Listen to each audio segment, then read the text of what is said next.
was pretty brutal along the Oregon coast. We talked about the wind gusts.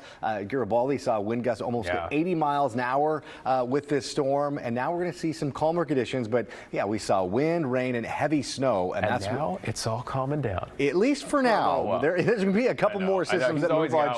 Right? Yeah, and that's kind of what we're going to be seeing the rest of the 2022. Heading into 2023, David, things will be drier. But right now, we're looking at a temperature of 46 degrees. And like we just said, things are pretty calm right now on the coast and the valley. Where it's not, let's cue up that time-lapse video of Timberline Lodge, Michael. This was what it looked like earlier today. At one point, the lifts at both Mount Hood Meadows and Timberline had to shut down because the winds were so bad.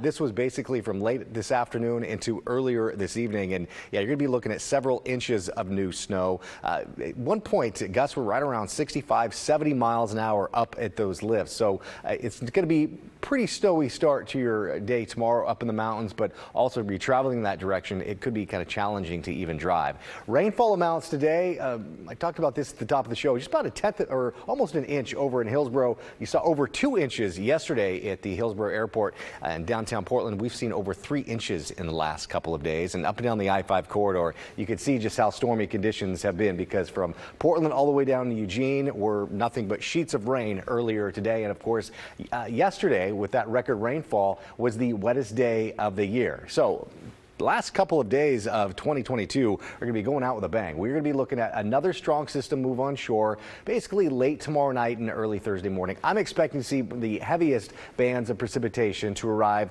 early morning hours on Thursday. And it's going to be another round of heavier showers moving through with some mild conditions at times with the temperatures. So tonight, we're going to be seeing the winds that really not really be a factor. And with this next system I'm tracking that arrives late tomorrow into Thursday, it's not going to be much in terms of wind, but it's going to be a lot of rain once again. Still seeing scattered showers out there tonight, and we'll continue to see those showers throughout tomorrow morning and in the early part of the afternoon before some drier weather moves through. But again, heavy mountain snow, close to a foot of snow could be waiting for you outside Timberline Lodge by tomorrow morning. Because of all that snow, we have a winter weather advisory in place throughout the Washington and Oregon Cascades. Also encompasses, of course, the central Oregon Cascades. That green color is a coastal flood advisory, and staying pretty breezy along the east end of the Columbia River Gorge tonight as well, with that wind advisory in place. So we saw temperatures earlier today topping out in the mid 50s, almost about 10 degrees above where we should be for this time of year.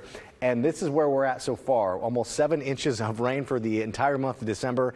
There's a good chance that we close out this month with almost 8 inches of rain if some models do hold up. But looking at the winds, again, they're not going to be much of a factor heading into tomorrow. Thankfully, that'll hopefully give crews a chance to restore power. Thousands, of course, lost power from this big storm that moved in late yesterday afternoon and into today as well. Tomorrow afternoon and evening, we will start to see some drier weather move through, but it's short-lived because early Thursday morning, another round of rain moves through. We'll be picking up a little bit of some pockets of some snow showers, maybe some pockets of freezing rain early Thursday morning throughout the Coast Range. Again, the mountains are going to be seeing basically snow nonstop here the next couple of days. And rainfall amounts, again, this model is showing between tonight and the end of the week, we could easily close in on close to an inch of rain throughout much of the valley and the metro area. Earlier today, we were in the mid to the upper 50s, so, above average. Heading into tomorrow, we'll see our temperatures drop a little bit throughout the Oregon coast. Rain showers, but again, not as windy. You'll be seeing highs close to 50 degrees a good part of tomorrow afternoon. Throughout the valley, scattered showers. Again, the winds coming in from the south about 10 to 15 miles an hour. If you're traveling east at all, you are going to be seeing some kind of challenging conditions at times. Over in eastern Oregon, a mix of rain and snow showers with daytime highs in the upper 30s, and it is still very windy up in the mountains right now. Temperature of 32 degrees.